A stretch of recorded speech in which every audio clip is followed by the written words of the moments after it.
దేవుని ఘనమైన నామమునకు మహిమ కలుగునుగాక. మన ప్రభువును రక్షకుడునునైన యేసుక్రీస్తుల వారి యొక్క ప్రశస్తమైన నామమునకే మహిమ ఘనత ప్రభావములు యుగ యుగములకు కలుగునుగాక. సర్వాధికారి అయిన దేవుడు ఆయన గొప్ప కనికరమును బట్టి మరొక శ్రేష్టమైన శుభదినమును ప్రభు మనకు బహుమానముగా అనుగ్రహించి దేవుని మాటలు ధ్యానము చేసే గొప్ప భాగ్యమును దేవాది దేవుడు దయచేసి ఉండగా, ఆ దేవాది దేవుని ఘననామమునకు మహిమ ఘనత ప్రభావములు కలుగులాగున దేవుని వాక్యం వింటున్న దేవుని ప్రియబిడ్డలైన మీ అందరిని బట్టి ప్రభువును నేనెంతగానో స్తుతిస్తూ ప్రభు పక్షముగా దేవుని ప్రియబిడ్డలైన మీ అందరికీ శుభవందనములు తెలియచేయచ్చు ఉన్నాను. ప్రభునందు ప్రియులారా, బాగున్నారండి మీరంతా?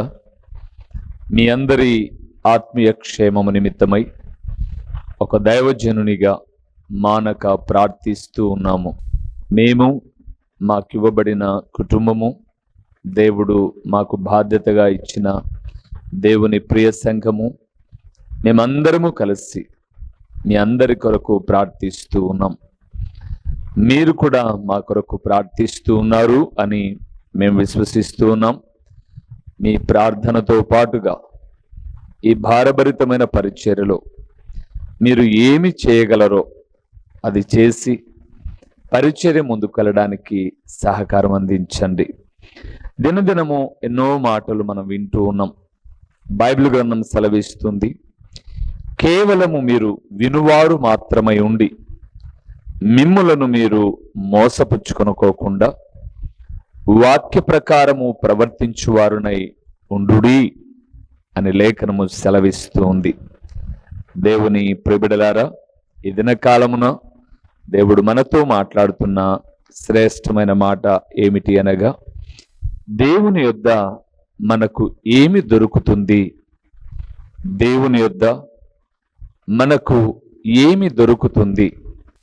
గడిచిన సందేశములో అడుగుడి మీకియ్యబడును, వెదకుడి మీకు దొరుకును అని మాట్లాడుతూ ఏమి వెదకాలి అని చెప్పాను, దొరుకుట కాదు. ఏమి వెదకాలి అన్న విషయాన్ని మీతో పంచుకున్నాను. పూర్ణ హృదయముతో పూర్ణ ఆత్మతో దేవుని వెదకాలి అని, జాగ్రత్తగా వెతకాలి అని, వివేకము కలిగి వెతకాలి అని, నీతిని అనుసరించి వెతకాలి అని, న్యాయముగా నడుచుకుంటూ దేవుని వెదకాలి అని మనం చూసాం. ఈరోజు వెదికిన మనకు ఏమి దొరుకుతుంది? ఏమి దొరుకుతుంది?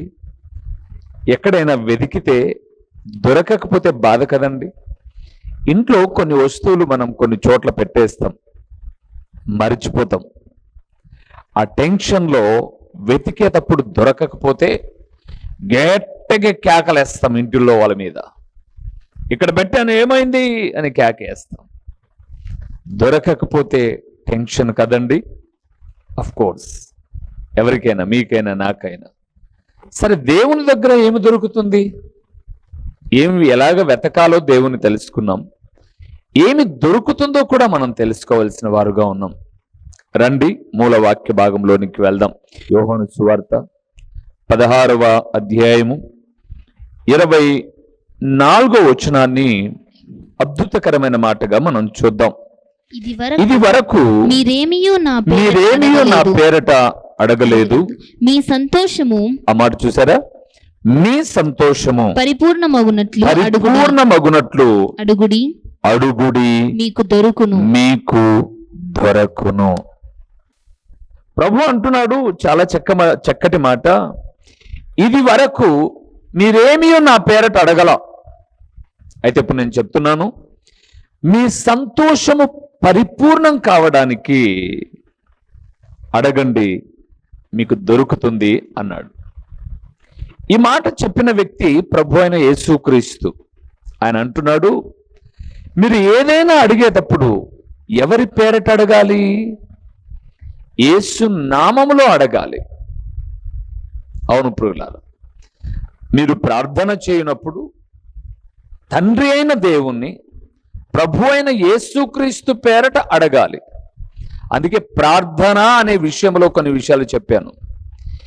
ఎవరికి ప్రార్థన చేయాలి, ఏమని ప్రార్థన చేయాలి, ఎవరి పేరట ప్రార్థన చేయాలి అన్న సందేశాలు యూట్యూబ్లో ఉన్నాయి. మీరు ఎప్పుడైనా తీరిక సమయంలో వీక్షించండి, మన యూట్యూబ్ను చూడండి. కానీ ఇక్కడ అన్నాడు, నా పేరట మీరు అడగలేదు కాబట్టి మీకు దొరకలేదు, ఇప్పుడు అడగండి మీకు దొరుకుతుంది అన్నాడు. ఏమి అడగాలి, ఏమి దొరుకుతుంది? పేతురు అడిగాడు ఒక సందర్భంలో. మత్తయి రాసిన సువార్త 19వ అధ్యాయము 27వ వచనాన్ని ఒకసారి మనం చదువుదాం. 27వ వచనం. పేతురు అడుగుతున్నాడు, ఇదిగో మేము సమస్తమును విడిచిపెట్టి నిన్ను వెంబడించితిమి గనుక మాకేమి దొరుకునని ఆయనను అడుగగా. యేసుప్రభుల వారిని అడిగారు. యేసుప్రభుల వారు చెప్పారు, పేతురు ఆ వలలు విడిచిపెట్టి నన్ను వెంబడించండి, మనుషులు పట్టు జాలరుగా మిమ్మల్ని చేస్తాను అన్నాడు. వచ్చారు, ప్రభుతో సంచరిస్తూ ఉన్నారు. అప్పుడైతే చేపలు అమ్ముకొని ఏవో కొంత డబ్బులు సంపాదించుకునేవాళ్ళు. కానీ ఇప్పుడు పేతురుకి ఏం లేదు. అందుకే అన్నాడు, ప్రభువా మేము సమస్తమును విడిచిపెట్టి నిన్ను వెంబడిస్తున్నాం కదా, మాకేం దొరుకుతుంది? ఇదే ప్రశ్న నన్ను అడిగారు ప్రియులారా. అయ్యా, ఉన్న ఉద్యోగం వదిలిపెట్టావు, కష్టపడేటటువంటి పనిని వదిలిపెట్టావు, దేవుని సేవ అన్నావు, ఎలా పోషించబడతావు? అయ్యా, దేవుని పిల్లలు ఇచ్చే అర్పణలతో మేము పోషించబడతామంటే ఎలాగ సరిపోతాయి? మాకు ఇంత జీతాలు వస్తే మాకు సరిపోవడం లేదే అంటే, ఉన్నదాంతోనే నేను సరిపెట్టుకుంటాను అన్నాను. మీకు ఇప్పుడు ఒక మాట చెప్పమంటారా? సందర్భం వచ్చింది కాబట్టి. నేను దేవుని పని విషయంలో చాలా త్యాగపూరితంగా ఉంటాను. కానీ ప్రియులారా, నా కుటుంబ ఆర్థిక విషయాలలో చాలా జాగ్రత్త కలిగి ఉంటాను నేను. ఉదాహరణకు ఈ పులివెందుల ప్రాంతంలో నాకు తెలిసిన మంచి వైద్యురాలు ఉంది, సోదరి సమానురాలు. నేను హాస్పిటల్కి వెళ్తే ఒక మంచి సూపర్ స్పెషాలిటీ హాస్పిటల్లో పనిచేస్తుంది ఒక సహోదరి. మేము హాస్పిటల్కి వెళ్తే ఒక్క రూపాయి మాతో తీసుకోకుండా, తనది కాదు హాస్పిటల్, తను కూడా ఒక ఎంప్లాయీ, కానీ మాకు ప్రతి రూపాయి తన చేతి నుంచి టాబ్లెట్స్ అయినా టెస్ట్లు అయినా చేసి పంపిస్తుంది. అలాగని మేము ఎప్పుడు వాళ్ళ దగ్గరికి వెళ్ళను నేను. తను కూడా అంటుంది, రూబేన్ ఎప్పుడో క్రిటికల్ అయితేనే మన దగ్గరకు వస్తాడు. మరి ఎక్కడికి వెళ్తారు? మా ఇంటి దగ్గర గవర్నమెంట్ హాస్పిటల్ ఉంది. ఈరోజు టీవీ ప్రసంగికుడిగా, అనేక ప్రదేశాలలో స్వార్థ ప్రకటించే స్వార్థికుడిగా, అనేక చోట్ల వాడబడుతూ ఉన్న అతిశయము కాదండి, నా పరిమితిని దాటి నేను వెళ్ళను. ఆడంబరాలకు పోను. గవర్నమెంట్ హాస్పిటల్కి వెళ్తాం, ఒక పారాసెటమాలో లేదా ఏదో బలహీనతను బట్టి ఇంజెక్షన్ వేయించుకుంటాం, ప్రార్థన చేసుకుంటాం. ఇప్పటిదాకా ప్రభు నడిపిస్తూ ఉన్నాడు. ఇంకేదైనా ఎక్కువ ఇబ్బంది అయినప్పుడు వెళ్తాం వాళ్ళ దగ్గరికి. నేను ఎందుకు ఈ మాట చెప్తున్నానంటే, చాలా మంది అన్నారు, ఎలాగ సరిపోతుంది మీకు? మేము హాస్పిటల్కి వెళ్తే 1000 రూపాయలు ఖర్చు అవుతుంది, స్కూల్కి ఇంత ఫీజు. నా పిల్లలు చదివే స్కూల్ ఒక ప్రైవేట్ స్కూలే. టౌన్లో చాలా పెద్ద పెద్ద స్కూల్స్ ఉన్నాయి. ఫర్ ఎగ్జాంపుల్ మీకు చెప్తాను, మా బాబు 10వ తరగతి చదువుతున్నాడు. మా బాబు 10వ తరగతి చదువుతుంటే 10వ తరగతికి మా బాబుకు ప్రైవేట్ స్కూల్లో ఫీజు ఒక 30,000 రూపాయలు. నేను ఎందుకు ఈ మాట చెప్తున్నాను అంటే, ఆ 30,000లో కూడా నేను ఆయనకు కట్టే విధానాన్ని చూసి లాస్ట్కు నాకు ఒక 4-5 వేలు తగ్గి, నేను అడగను ఆయనే ఇంకా చాలండి పాస్టర్ గారు అంటారు. మా స్థానిక సంఘంలో పనులు చేసుకునే వాళ్ళు కూడా 10th క్లాస్ పిల్లలకు 50,000 ఫీజు కట్టి స్కూల్లో చేర్పించారు. 50,000 అని గ్రాండ్గా చెప్పుకుంటారు. నా పరిధి 30,000 ఎక్కువ అని నేను చెప్పుకుంటాను. ఎందుకు ఈ మాటలన్నీ చెప్పానంటే, నన్ను అడిగిన వాళ్ళు ఎలాగ బ్రతుకుతారు మీరు అని అన్నప్పుడు, పొదుపుగా బ్రతుకుతామన్నారు. ఇంత కష్టపడి దేవుని సేవ చేస్తారు కదా, ఏమి దొరుకుతుంది మీకు? ఏమి దొరుకుతుంది మీకు? వారనే మాట, ఏం దొరుకుతుంది చెప్పమంటారా? నాతో మాట్లాడిన వారందరికన్నా దొరకనిది నాకు దొరికినది ఈరోజు మీతో పంచుకుంటాను. రండి, మొదటి విషయం దేవుని యొద్ద ఏమి దొరుకుతుందో చెప్తాను. యోనా గ్రంథం 2వ అధ్యాయము 9వ వచనాన్ని చదువుతున్నాను. కృతజ్ఞతాస్తుతులు చెల్లించి నేను నీకు బలులను అర్పింతును. నేను మ్రొక్కుకొనిన మ్రొక్కుబళ్ళు చెల్లింపక మానను. యెహోవా యొద్దనే, ఆ మాట చూసారా, యెహోవా యొద్దనే రక్షణ దొరుకును అని ప్రార్థించెను. ఎవరు? యోనా. ఇప్పుడు మీ దగ్గరకు వస్తాను. సేవలోకి వెళ్తే ఎవరైనా జీతం ఇవ్వాలి కదా మీకు. మాది చిన్న సంఘం, మాకు వచ్చేటటువంటి కానుకలు నేను ఎన్నో పర్యాయములు దాపరికం లేకుండా చెప్పాను. వారానికి ఒక 4,000 నుంచి 5,000 రూపాయలు కానుక వస్తుంది. అంటే నెలకు 4 వారాలు అనుకుందాం, ఒక 20,000. కరెంటు బిల్లు కడతాం, అది గృహ పర్పస్ కింద కాదు. కరెంట్ అనేది 7 కేటగిరీ. దగ్గర మాకొచ్చే కరెంటు బిల్లు 2,000 చిల్లర. మీకు లెక్కలు చెప్తున్నాను, తప్పుగా అనుకోమాకండి. కరెంటు బిల్లు కడతాం, చర్చి మెయింటెనెన్స్ ఏవైతే ఉన్నాయో అవి చూస్తాం. ఏ చిన్న పని అయినా, నాకు చర్చి పని అంటే, మా ఇంట్లో బల్బు పోయింది అనుకుందాం, ఆ రూమ్లో బల్బు వాడుకుందాంలే అని అనుకుంటాం. మా ఇంట్లో ఒక 10 రూపాయలు జీరో బల్బు పోయి ఇప్పటికి 2 సంవత్సరాలు అయింది. జీరో బల్బు మనకి ఏం అవసరం అబ్బా, ఆ బాత్రూంలో లైటింగ్ వస్తుందిలే, మనం బెడ్రూమ్లో పడుకున్నప్పుడు అనుకున్నాం. నేనున్న మందిరంలో అదే జీరో బల్బు పోయింది ఒకసారి. రాత్రి నేను పరిచయం నుంచి వచ్చేసరికి 4 జీరోలలో ఒకటే వెలుగుతూ ఉంది. సారీ, 3 వెలుగుతున్నాయి, ఒకటి వెలగల. ఆ రాత్రి నేను వచ్చిన సమయం 11 గంటలు కాబట్టి ఆగాను. కానీ ఉదయాన్నే వెంటనే వెళ్ళి 30 రూపాయలు పెట్టి జీరో బల్బ్, చర్చిలో లైట్ అయినా ఫ్యాన్ అయినా, మందిరంలో కొరత చేయనండి. ఏం దొరుకుతున్నాయి దేవుని యొద్ద? నేను చెప్పాను చూడండి, నాతో మాట్లాడిన ఎవ్వరికి దొరకని గొప్ప రక్షణ నాకు దొరికింది ప్రభు దగ్గర. మీకు 2 లక్షల జీతం అన్నారు నాతో చాలా మంది. మా భార్యకు 1,00,000 రూపాయలు, నాకు 1,00,000 రూపాయలు. క్రైస్తవులే, వారికిద్దరు, ఒకరిద్దరు పిల్లలే. కానీ ఈ రోజుకు నాకన్నా పెద్దోళ్ళు 60 సంవత్సరాల వయసు వచ్చిన వారికి రక్షణ లేదు. వారికే రక్షణ లేకపోతే వాళ్ళ పిల్లలకు ఎలా కలుగుతుంది రక్షణ? వారికి రక్షణ లేదు, వారి పిల్లలకు రక్షణ లేదు. ఉన్న పరంగా దేవుని రాకడే వచ్చినా, మన పోకడే జరిగినా, ఉన్న పరంగా మనం చనిపోతే ఎక్కడికి వెళ్తాం? నేను చెప్పగలనండి, నా ప్రభుతో నేను ఉంటానని. కారణం ఏంటో తెలుసా? ఆయన యొద్ద దొరికిన రక్షణను నేను పొందుకున్నాను. నాతో మాట్లాడిన ఏ ఒక్కరికి రక్షణ లేదు. వారి జీవితం అదో గమ్యం లేని జీవితం. కానీ నా జీవితంలో ఆయన యొద్ద నాకు దొరికినది రక్షణ. రక్షణ దొరికింది ప్రియులారా. ఆ రక్షణ ఎలాగ దొరికిందో తెలుసా?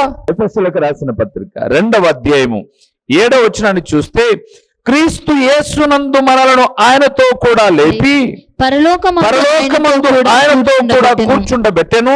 మీరు విశ్వాసము ద్వారా కృపచేతనే రక్షింపబడి ఉన్నారు. ఇది మీ వలన కలిగినది కాదు, దేవుని వరమే. నేను ఎలాగ రక్షించబడ్డాను? దేవుని కృపచేత రక్షించబడ్డాను. ఎఫెసీ 2:8 దేవుని వరానికి నేను పాత్రుడనయ్యాను. ఈరోజు ఈ మాట వింటున్న దేవుని కుమారుడా, కుమార్తె, ఏ యోగ్యత లేని నా ఎడల ఆయన కృప చూపితే మరి నీ సంగతి ఏంటి? ఆయన దగ్గర పొలాల్లో ఇసుక చల్లుకుంటే పంటలు పండుతాయని దొరుకుతాయని వస్తున్నావా? రోగాలు బాగైతాయని వస్తున్నావా? రోగాలు బాగైతాయి, పొలాలు పంటలు పండుతాయి, ఉద్యోగాలు వస్తాయి. రక్షణ సంగతి ఏంటి? రక్షణను గురించి నీకు చింత లేదా? ఏ బ్రతికినంత కాలం ఈ లోకంలో అదే ఉద్యోగం, అదే పొలం, అదే ఆరోగ్యం అలాగే ఉంటుందా? ఎప్పుడు చావను? చస్తే ఎక్కడికి వెళ్తావు? ప్రభువుతో యుగ యుగాలు ఉండే చోటుకి వెళ్ళాలి అంటే, ఆ పరలోక స్వర్గములో నిత్య ఆనందముతో నువ్వు జీవించాలి అని అంటే రక్షణ నీకు అవసరమైంది ప్రియులారా. రక్షణ నీకు అవసరమైంది. అందుకే శిష్యులు ప్రార్థన చేశారు. అపోస్తల కార్యం 2:12లో ఏ నామము వలనైనను రక్షణ లేదు, యేసు నామమునే ఏమి కలదు? రక్షణ కలదు. దేవుని బిడ్డలారా, నేను నమ్ముకున్న నా దేవుని దగ్గర గుప్త నిధులేమి దొరకలా. గుప్త నిధుల కన్నా విలువైన రక్షణ దొరికింది నాకు. గుప్త నిధులు దొరకలా, గుప్త నిధుల కన్నా విలువైనది. బహుశా ఒక అండాలో బంగారు నాణేలు ఉంటాయేమో గుప్త నిధులలో, నాకు తెలియదు. అంతకన్నా గొప్పదైన రక్షణ అండి. ఆ రక్షణ నన్ను నిత్యరాజ్యములో నిలబడుతుంది. అందుకే నాతో మాట్లాడే వాళ్ళతో చెప్తాను, నేను నా దేవుని యొద్ద నాకు రక్షణ దొరికింది. రెండవది, నా దేవుని దగ్గర ఏం దొరుకుతుందో తెలుసా? మత్తయి రాసిన సువార్త 11వ అధ్యాయము 29వ వచనాన్ని మనం చూద్దాం. 29వ వచనాన్ని మనం చూద్దాం. నేను సాత్వికుడను దీన మనస్సు గలవాడను గనుక మీ మీద నా కాడి ఎత్తుకొని నా యొద్ద నేర్చుకొనుడి. అప్పుడు మీ ప్రాణములకు విశ్రాంతి దొరుకును. దేవునియందు ప్రియులారా, 2 లక్షలు కాదు, 20 లక్షలు జీతము కలిగిన వ్యక్తులకు లేనిది ఈరోజు ఏంటో తెలుసా? నెమ్మది లేదు, అనగా విశ్రాంతి లేదు. నేను ఇలాగంటున్నాను, తప్పుగా అనుకోమాకండి. ఒకానొక దినాన నేను విన్న మాటలే చెప్తున్నాను. భారతదేశంలో ధన సంపన్నుడు ముఖేష్ అంబానీ గారు కదండి, రిలయన్స్ అధినేత. ఆయన కుమారుడు ఈ మధ్యకాలంలో, అంటే గడిచిన కొన్ని దినాల క్రితం లేదా కొన్ని మాసాల క్రితం వివాహం అయింది. వివాహానికి 100 కోట్లు ఖర్చు అయ్యాయి, బహుశా 100 కోట్లు. వారు చెప్పిన మాట ఏంటంటే, అతను ఎంతకాలము జీవిస్తాడో తెలియదు. అతనుకున్న ఒక జబ్బు.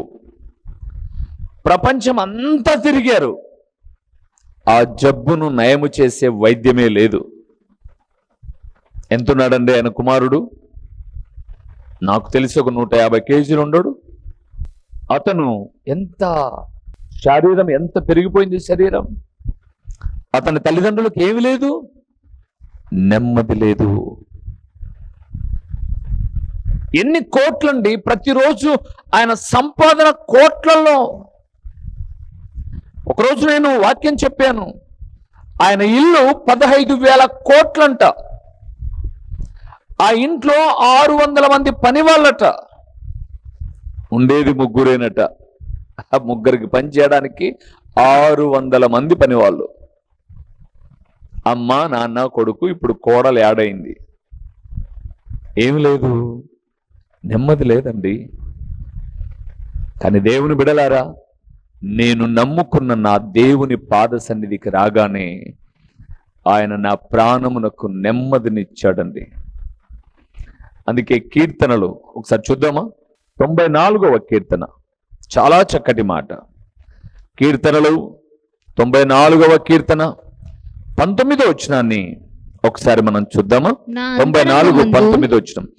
నా అంతరంగమందు విచారములు అంటే ఎక్కువ కాగా హెచ్చగా నీ గొప్ప ఆదరణ నా ప్రాణమునకు నెమ్మది. బా, ఎంత అద్భుతకరమైన మాట అండి. ఆయన అన్నాడు, నా అంతరంగమందు విచారములు ఎక్కువ కాగా నీ గొప్ప ఆదరణ నా ప్రాణమునకు ఏమిస్తుంది? నెమ్మదినిస్తుంది. దేవుని బిడలారా, నెమ్మదినిస్తుంది ప్రాణానికి. దేవుని యొద్ద నెమ్మది దొరుకుతుంది, నెమ్మది దొరుకుతుంది. మొదటిది ఆయన యొద్ద రక్షణ దొరుకుతుంది, రెండవది ఆయన యొద్ద ప్రాణమునకు నెమ్మది అంటే విశ్రాంతి పర్యాయపదం. అందుకే మత్తయి సువార్త 11:28-29 వచనాలు, ప్రయాసపడి భారము మోసుకొనుచున్న సమస్త జనులారా నా యొద్దకు రండి, నేను మీకు విశ్రాంతి కలుగచేతును. నేను సాత్వికుడను దీన మనస్సు గలవాడను కనుక నా యొద్ద వచ్చి నేర్చుకొనండి, అప్పుడు మీ ప్రాణములకు విశ్రాంతి దొరుకును. దేవుని బిడ్డలారా, దేవుని పాదముల చెంత రక్షణ దొరుకుతుంది, రెండవది విశ్రాంతి నెమ్మది దొరుకుతుంది. డబ్బుల కన్నా విలువైందండి. ఈరోజు డబ్బులు ఉన్నాయి, ఉద్యోగాలు ఉన్నాయి, ఉన్నాయా నెమ్మది? దేవుడు మాట్లాడుతున్నాడు, ఆయన యొద్ద మీరు అడిగితే దొరికేది రక్షణ, అడిగితే దొరికేది నెమ్మది. మూడో విషయాన్ని కూడా చెప్తాను ప్రియులారా. యోబు గ్రంథం 28వ అధ్యాయము, యోబు గ్రంథము 28వ అధ్యాయము 12వ వచనాన్ని ఒకసారి మనం చూద్దామా? 12వ వచనాన్ని మనం చూద్దాం. అయితే జ్ఞానము ఎక్కడ దొరుకును? జ్ఞానము ఎక్కడ దొరుకును? వివేచన దొరుకు స్థలము, వివేచన దొరుకు స్థలము ఎక్కడనున్నది? తర్వాత మీరు 28వ అధ్యాయం అంతా చదవండి, 18 వరకు చదవండి చాలు. తర్వాత దేవుని యొద్ద జ్ఞాన వివేచన దొరుకును, జ్ఞానము వివేకము దొరుకును. అందుకే కదండి సొలొమోను దేవుణ్ణి అడుగుతున్నప్పుడు, నీ ప్రజలను పరిపాలించడానికి నాకు జ్ఞానము దయచే ప్రభువా, నీ ప్రజలకు తీర్పు తీర్చడానికి వివేకాన్ని ప్రభువా అని అడిగాడు. దేవుని బిడ్డలారా, ఈరోజు చాలా జీవితాలలో చాలా కుటుంబాలను కట్టుకోకపోవడానికి జ్ఞానము లేకపోవడమే. తలకాయ గుమ్మడికాయ ఎంత ఉంటుంది, తలకాయ గుమ్మడికాయ ఎంత ఉంటుంది, దాంట్లో జ్ఞానమే ఉండదు. ఎందుకు? అందుకే కదా బైబిల్ గ్రంథంలో సొలొమోను అన్నాడు ఒక మాట, జ్ఞానము లేని సుందర స్త్రీ పంది ముక్కునున్న కమ్మి వంటిది. పంది బురదలోనికి దిగగానే లోపల ఏముందేమో తెలియదు, కానీ ముక్కుతో తోడుతూ ఉంటుంది అది. జ్ఞానము లేని సుందర స్త్రీ అన్నాడు. ఆమె చాలా చక్కగా ఉంది, అందంగా ఉంది, కానీ ఏమి లేదు, జ్ఞానము లేదు.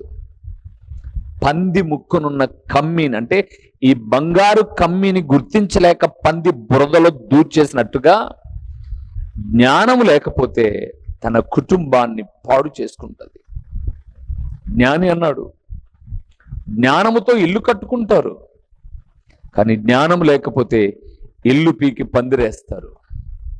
దేవుని బిడలారా, చాలా చిన్న జీవితం మనది. ఈ జీవితానికి అవసరమైనది జ్ఞానము. ఎక్కడ దొరుకుతుంది?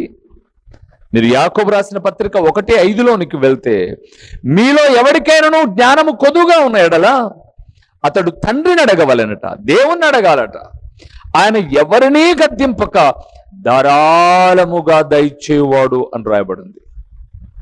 దేవుని బిడ్డలారా, కొద్దిలో కూడా జీవితాన్ని నడుపుకోవడం జ్ఞానము కలిగిన వ్యక్తి యొక్క లక్షణం. అవునండి, ఈరోజు జీతం వస్తే 20వ తేదీకి అంతా అయిపోయి మిగిలిన 10 రోజులు అప్పు చేస్తారండి.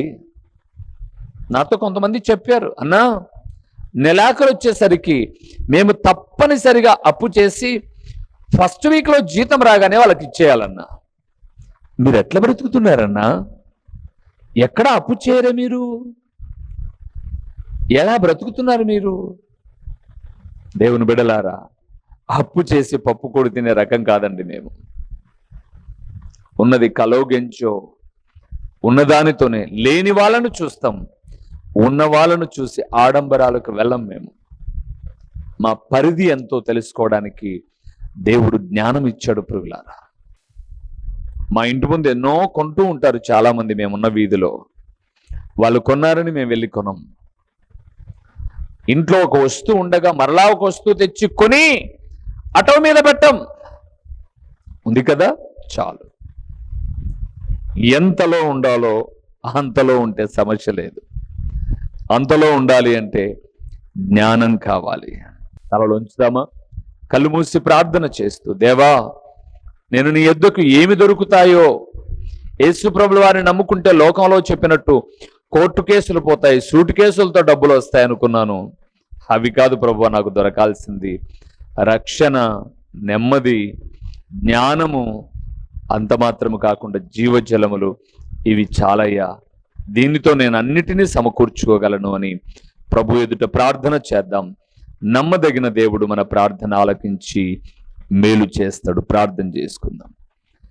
మహాపరిశుద్ధుడైన మా ప్రేమైన పరలోకపు తండ్రి, మహోన్నతుడైన దేవా, మీ ఘనమైన నామమునకు స్తోత్రములు చెల్లిస్తూ ఉన్నాము నాయన. నీ ప్రియ కుమారుడు, మా ప్రాణనాథుడు, విమోచకుడైన యేసు క్రీస్తు మాట్లాడుతూ, మీరు నా నామమున ఇంతవరకు ఏమి అడగలేదు కాబట్టి మీకు దొరకలేదు, మీ సంతోషము పరిపూర్ణమగునట్లు అడుగుడి మీకు దొరకును అన్నారు. నాయనా, మేము అడుగుతూ ఉన్నాము తండ్రి, మీ పాదాల చెంత అడుగుతూ ఉన్నాం నాయనా. రక్షణ లేని వారికి రక్షణనివ్వండి, విశ్రాంతి, నెమ్మది లేని వారికి నెమ్మదిని దయచేయండి. జ్ఞానము లేక కుటుంబము పాడైపోతున్నటువంటి వ్యక్తులు ఎందరో ఉన్నారు, జ్ఞానాన్ని దయచేయండి. జీవజలపు ఊటలైన మీ సత్య వాక్యమును మాకు దయచేయండి. అవి దొరికితే మేము ధన్యులముగా ఎంచడానికి కృపనివ్వండి. ఓ తండ్రి, ఈ వాక్యమైన మా ప్రియులు ఇప్పటికే ఇటు వాటిని సంపాదించుకున్నారో లేదో పరీక్షించుకొని వారు సంపాదించుకోవడానికి, సంపాదించుకున్న వారు ఆత్మీయముగా బలపరచబడ్డానికి కృపనివ్వమని నిరంతర స్తోత్రార్హుడైన దేవుడైన మీకు స్తుతులు చెల్లించుకుంటూ ఈ మనవులన్నీ కూడా మా ప్రభు అయిన యేసు క్రీస్తు పేరట దీన మనస్సుతో అడిగి పొందియున్నాము తండ్రి, ఆమేన్. ప్రభు అయిన యేసు క్రీస్తు పేరట దేవుని వాక్య వీక్షకులైన ఆత్మీయులైన మీ అందరికీ నిండు వందనములు తెలియచేయుచున్నానండి. ప్రభువునందు ప్రియులారా, దేవుని మహాకృపను బట్టి ఈ ప్రార్థనా ఛానల్ ద్వారా, యూట్యూబ్ ద్వారా 5 సంవత్సరాలు ఇప్పటిదాకా దేవుని మహాకృపను బట్టి 100 ప్రసంగములు మీకు అందించడానికి ప్రభు సహాయం చేశాడు. ఈ సమయంలో ఒక ప్రాముఖ్యమైన ప్రకటన ఏంటనగా, మీరు ఎప్పుడైనా పులివెందుల ప్రాంతానికి, ప్రొద్దుటూరు ప్రాంతానికి వచ్చినా ఈ 2 చోట్ల ఉదయ సాయంకాలపు కూడికలు జరుగుతూ ఉన్నాయి. పులివెందుల ప్రాంతంలో అయితే ప్రతి ఆదివారం ఉదయం 9 గంటల నుంచి 11 వరకు ప్రతి ఆదివారము ప్రభు బల్లారాధన ఉంటుంది. ప్రొద్దుటూరులో కూడా ఉదయకాలము 9 గంటల నుంచి 11 గంటల వరకు ప్రభు బల్లారాధన. తిరిగి ప్రొద్దుటూరులో సాయంకాలం 6:30 గంటల నుంచి 8:30 వరకు సాయంకాలపు సువార్త కూడికలో దేవుని సేవకుడినైన నేను వచ్చి దేవుని వాక్యాన్ని ప్రకటిస్తాను.